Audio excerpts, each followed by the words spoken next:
আসসালামু আলাইকুম রহমতুল্লাহি ওয়াবারাকাতুহু।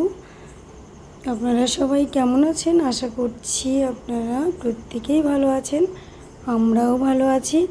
তাই চলে আসলাম আজকে 2 রকম মাছ রান্না রেসিপি নিয়ে। তো আমি এই 2 রকম মাছ রান্না কীভাবে করব সেটা প্রথম থেকে অবশ্যই লাস্ট অবধি দেখতে হবে। আর এই যে গজার মাছটা জ্যান্ত থাকে, অনেক বড় হয়, তো এই মাছটাকে কাটার নিয়মও আছে।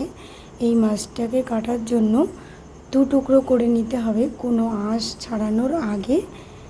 তখন 2 টুকরো করে নিলে আর বেশি নড়বে না, তখন কেটে নিতে হবে। ঠিক চিংড়ি মাছগুলোও আমি এভাবে বেছে নিয়েছি, তবে বড় ঠ্যাংগুলো আমি ফেলিনি।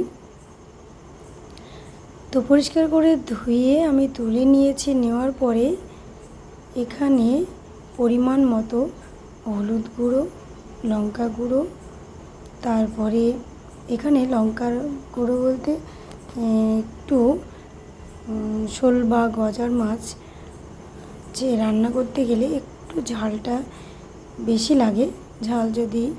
ঝাল লবণটা যদি বেশি না হয় বা ঠিকঠাক না হয় তাহলে কিন্তু একটু ভালো লাগে না এটা। তাই আমি ভাবছি একটু চড়া করে করব।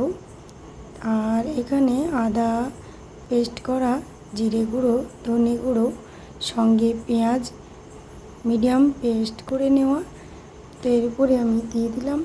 তো দিয়ে আমি এইগুলোকে আর হাতে করে চটকাচ্ছি না। যদি পারেন আপনারা হাত দিয়ে চটকে নিতে পারেন, কিন্তু আমি একেবারেই কড়াইতে তেল দিয়ে দিলাম। তো তেলের সঙ্গে আমি নেড়ে নেব বলে ওখানে আমি ওইভাবে রেখে দিয়েছি। তো 2 দিকে আমি কড়াই চাপিয়েছি। আমি এই মাছ দুটো রান্না করব 2টো কড়াইতে। তো এখানে কড়াইতে পরিমাণ মতো চিংড়ির মাছটা রান্না করার জন্য তেল দিচ্ছি, সঙ্গে ওই যে গজার বা শোল মাছটা রান্না করার জন্য তেল দিলাম। তো এই তেলটা হচ্ছে খাঁটি সরিষার তেল। আর এটা তো আমাদের ঘরেরই তেল। তো এখানে তেলটা যখন গরম হয়ে উঠেছে ঠিক তখনই আমি গোটা জিরে ফোড়ন দিয়ে দিলাম। তো গোটা জিরে ফোড়ন দেওয়ার পরে আমি এখানে কিছুটা পেঁয়াজ কুচোনো কড়াইয়ের দিয়ে দিলাম 2 দিকেই। চিংড়ি মাছের জন্যেও দিলাম, সঙ্গে শোল মাছের জন্য আমি দিয়েছি। তো এগুলো একটু নাড়াচাড়া করে নিয়ে যখন লাল হয়ে উঠবে ঠিক তখনই আমি এখানে চিংড়ি মাছগুলো ঢেলে দিলাম। তো ঢেলে দেওয়ার পরে দেখুন মশলাগুলো যে দিয়েছিলাম সেগুলো এখন খুন্তি দিয়ে নাড়লেই সব মশলাগুলো এক হয়ে যাচ্ছে। হাতে নাড়ার কোনো প্রয়োজনই নেই।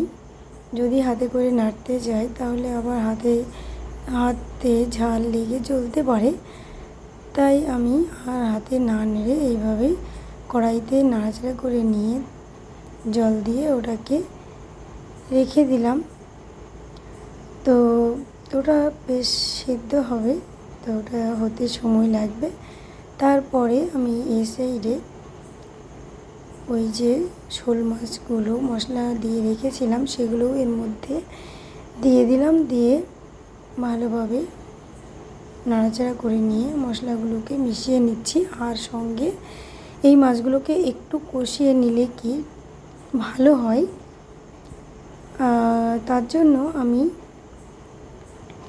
মাছগুলোকে ভালোভাবে কষিয়ে নিচ্ছি। আর এই চিংড়ি মাছটাকেও একবার দেখে নিচ্ছি যে সব ঠিকঠাক ডুবেছে কি না।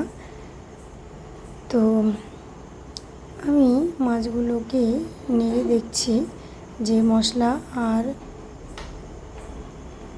তেল আলাদা হয়ে গেছে। তখনই জানতে হবে যে আমার মাছ কষানোটা রেডি। এটা অন্য কোনো মাছ যদি এইভাবে ধৈর্য ধরে কষানো যায় তাহলে কিন্তু গলে যেতে পারে। আর এই শোল বা গজার মাছ এটা একটু শক্ত মাছ, তাই এটা গলে যাওয়ার সম্ভাবনা নেই বা ভেঙেও যাবে না।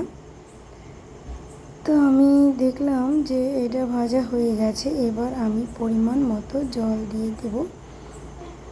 জলের পরিমাণটা অবশ্য ঠিক মতো দিতে হবে, যাতে মাছগুলো সিদ্ধ হয় আর সঙ্গে বেশ গ্রেভিটাও থাকে।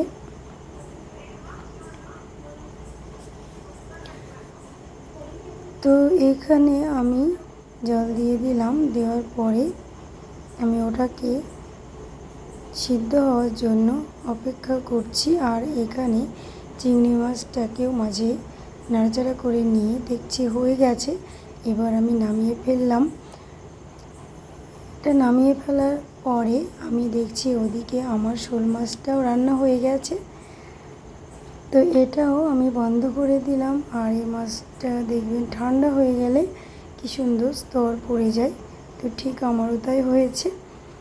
তো যদি আমার এই মাছ রান্নার রেসিপিটা, দুটো মাছ একসঙ্গে রান্নার রেসিপি যদি ভালো লেগে থাকে, তাহলে অবশ্যই আপনারাও ট্রাই করবেন। আর ভালো থাকবেন সবাই। আর এই দুটো মাছের মধ্যে কোন মাছটা আপনাদের বেশি ভালো লেগেছে সেটা অবশ্য কমেন্ট করে জানাবেন। আর পাশে থাকবেন সবাই, ভালো থাকবেন।